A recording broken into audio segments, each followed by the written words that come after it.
नमस्कार, आप जुड़े हैं मुद्दे की बात में कृष्ण कौशिक के साथ। अभी हाल ही में एक बयान आए हैं महाराष्ट्र से। वहाँ दो गठबंधन चुनाव लड़ रहे हैं। एक भाजपा गठबंधन है जिसको महायुति गठबंधन कहते हैं, दूसरा गठबंधन है महाविकास अघाड़ी, जो कांग्रेस, शरद पवार और उद्धव गुट के साथ में का चुनाव है। यहाँ अजित पवार जो महायुति गठबंधन का हिस्सा है, तो उन्होंने एक बयान दिया जो अभी मीडिया में छपा, अखबारों में छपा, कि बटेंगे तो कटेंगे का नारा छत्रपति शिवाजी की धरती महाराष्ट्र में नहीं चलेगा। ये नारा उत्तर प्रदेश, झारखंड में चल सकता है। इस नारे के बाद से राजनीतिक गलियारों में तरह तरह की चर्चाएं हैं। इसी विषय पर आज चर्चा करने पहुंचे हम वीके शर्मा जी, जो कि हायर एजुकेशन कॉलेज से रिटायर्ड प्रिंसिपल्स हैं और अखिल भारतीय ब्राह्मण सभा के राष्ट्रीय महासचिव रहे हैं और राजनीतिक सूझबूझ रखते हैं और इस तरह की बयानबाजी होते हैं उसको बहुत बारीकी से उस पर एनालाइज करते हैं और एक राजनीतिक विश्लेषक हैं। जी शर्मा जी, नमस्कार, आपका स्वागत है मुद्दे की बात में। तो एक विषय है, इस पर आपकी क्या राय है, इसके क्या राजनीतिक मायने जाएंगे? नमस्कार, मैं कृष्ण जी आपका और आपके इस चैनल का मुद्दे की बात का अपने मन से और अपने वैचारिक विषयों से इसका प्रतिपादन करता रहा हूँ और इसकी प्रशंसनीय सराहना समाज में भी करता रहा हूँ। आप एक योगदान दे रहे हैं समाज उत्थान का जो सराहनीय है। जहाँ तक कि इस राजनीतिक प्रश्न का जो आपने महाराष्ट्र से संबंधित पूछा है, यह संबंधित प्रश्न एक पृष्ठभूमि के अंतर्गत देखा जाना चाहिए। अजीत पवार का आना ही, भाजपा द्वारा उसे स्वीकृति देना ही गलत था। हम छोटे उद्देश्यों के लिए जो बड़े उद्देश्य हैं उनको हम कई बार पीछे छोड़ देते हैं। कुछ दिन पूर्व जब प्रधानमंत्री और गृह मंत्री वही मंत्री के खिलाफ, अजीत पवार के खिलाफ महाराष्ट्र के अंदर करप्शन चार्जेस लगा रहे थे और लिप्त मान रहे थे और इंक्वायरी उनकी करने की और घोषणा कर रहे थे, उसके इमीडिएटली बाद कुछ दिनों में ऐसा क्या देवा स्वप्न अजीत पवार ने दिखाया कि उन्हें लेने के लिए आवश्यकता महसूस हुई। केवल मात्र अपॉर्चुनिज्म था जो राष्ट्रीय दलों को शोभा नहीं देता है। उन्हें दूरगामी प्रभाव देखने पड़ते हैं और इसका काफ़ी खंडन प्रत्येक उस इलेक्शन में हुआ जो उत्तर काल में हरियाणा में हुआ या यूपी के अंदर हुआ। इसका प्रभाव उसमें देखा गया। सामाजिक सोशल मीडिया में भी इस पर बहुत कटाक्ष हुए।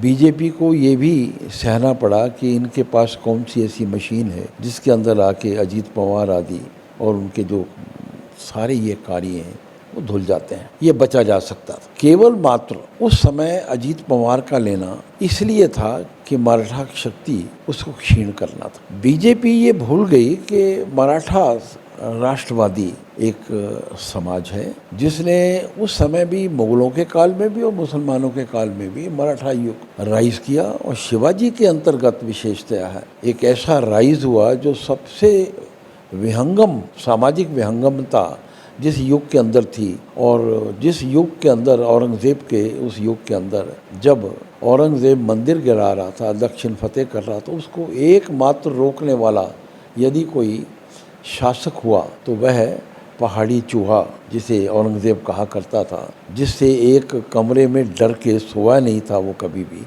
महल में कमरे बदलता था ताकि वो पहाड़ी चूहा आ जाएगा मेरे को मार देगा, इतना भय था, आक्रोश। उससे आतंकित होकर मराठाओं ने उस औरंगज़ेब को जो उत्कर्ष पे था मुगल कालीन इतिहास के, उसको नीचा दिखा दिया। क्यों? केवल मात्र राष्ट्रवादी विचारों की वजह से। अब उन्हीं मराठाओं की, उन्हीं शिवाजी महाराज के जो शिष्य हैं या उनकी परिपाटियों के अन्य जातियां भी जो नॉन मराठा भी हैं, वह जातियां भी जो उनको अपना लीडर मानती हैं, हिंदू राष्ट्र का सबसे पहला दक्षिण के अंदर ध्वजवाहक मानती हैं, वह जो है इससे आक्रोशित हुई थी। हमें कोई ज़रूरत नहीं थी। हिंदूवादी राष्ट्रवादी आंदोलन सफलता से क्रमशः धीरे धीरे उत्तर भारत को अपने गिरफ्त में ले चुका था। दक्षिण की तरफ ये बढ़ रहा था और दक्षिण इसका बाहें फैल के स्वागत भी कर रहा था। इसलिए उस समय अजीत पवार का लेना गलत था। दूसरा,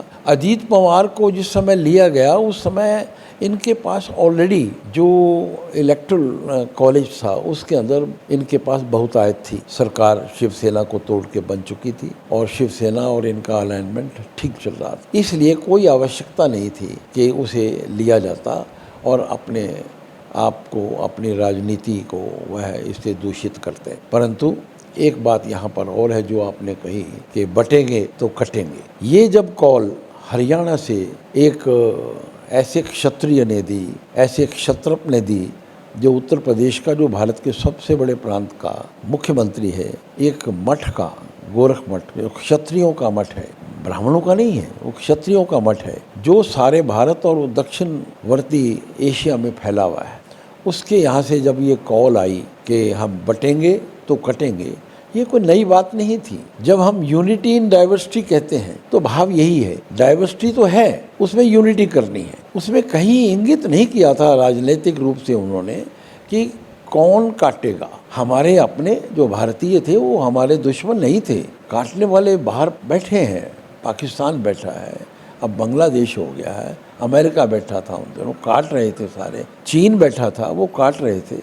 इसलिए हम ये उस तरफ को भी राजनीतिक दृष्टिकोण से मोड़ सकते थे, परंतु क्योंकि समाज के अंदर इस समय विषमताएं इतनी अधिक फैल चुकी थी और वो कांग्रेस की और उसके इंडी दल की हमारे को देन थी। मुस्लिम प्रशासकों की प्रशंसकीय सेवाएं, मुस्लिमों लीडरों की उनके प्रति प्रशंसा व्यक्त करना, उनके वोट बैंक को अपने साथ जोड़े रखने की वह प्रक्रिया जो कांग्रेस ने प्रारंभ की थी और वह विभाजित करती जा रही थी भारतीय उद्देश्यों को, भारतीय राष्ट्रीयता के नियमों को, उसको रोकने के लिए, बांधने के लिए, ताकि हिंदू डर ना जाए। और यूपी का जो इलेक्शन था उसके जो फल भारत के अंदर आगे नहीं फैले, जिसके अंदर चंद्रवंशी यादव बिहार और यूपी के अंदर इनको काट गए थे और झूठे आश्वासन और झूठे जो नारे देकर जो इंडी ग्रुप ने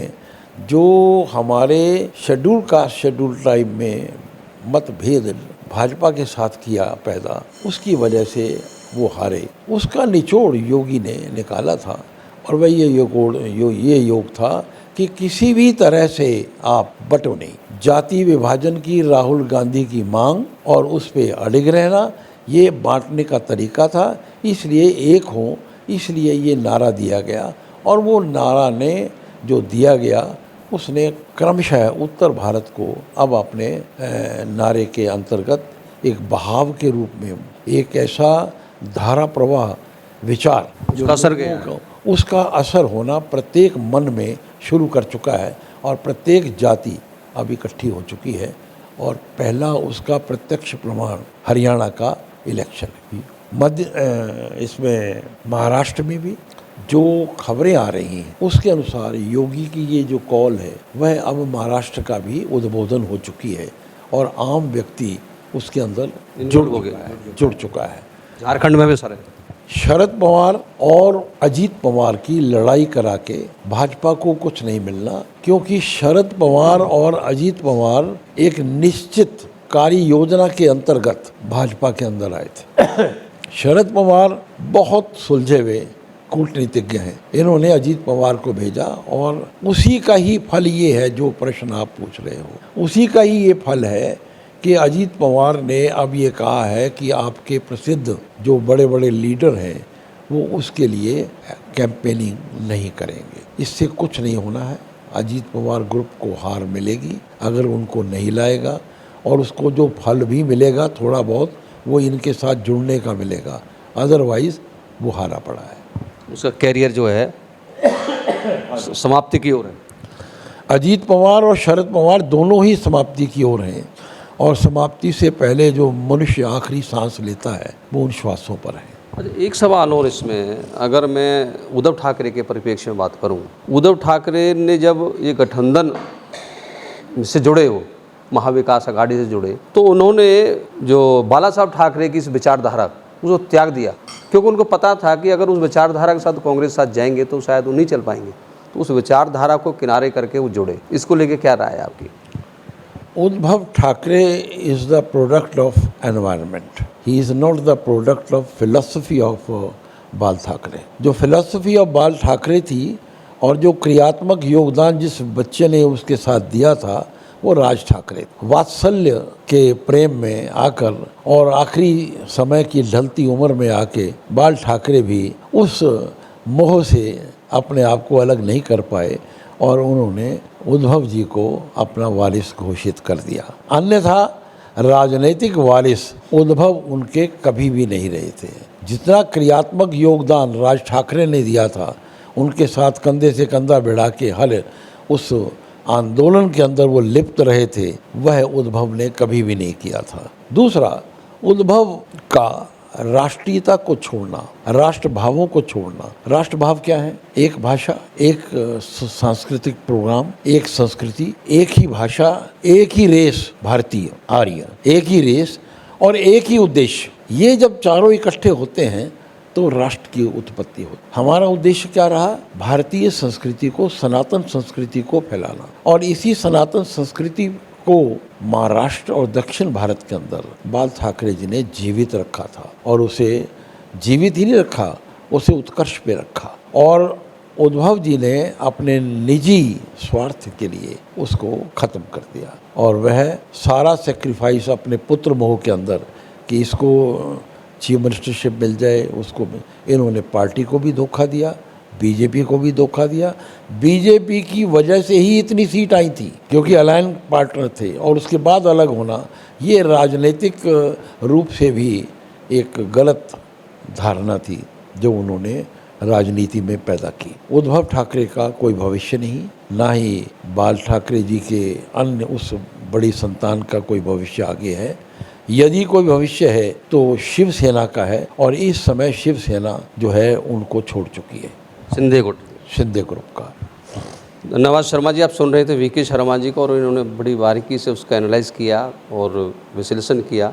और कहीं ना कहीं अब बात ये है कि इनका मानना यही है कि बटेंगे तो कटेंगे का नारे का असर महाराष्ट्र में दिखाई देगा, झारखंड में दिखाई देगा, और अजित पवार का राजनीतिक कैरियर इस चुनाव के बाद समाप्त हो जाएगा। देखते हैं 23 तारीख को क्या होता है। 23 नवंबर को चुनाव परिणाम आएंगे। आप जुड़े हुए थे मुद्दे की बात में कृष्ण कौशिक के साथ। हमारे साथ जुड़े रहने के लिए आपको बहुत बहुत धन्यवाद।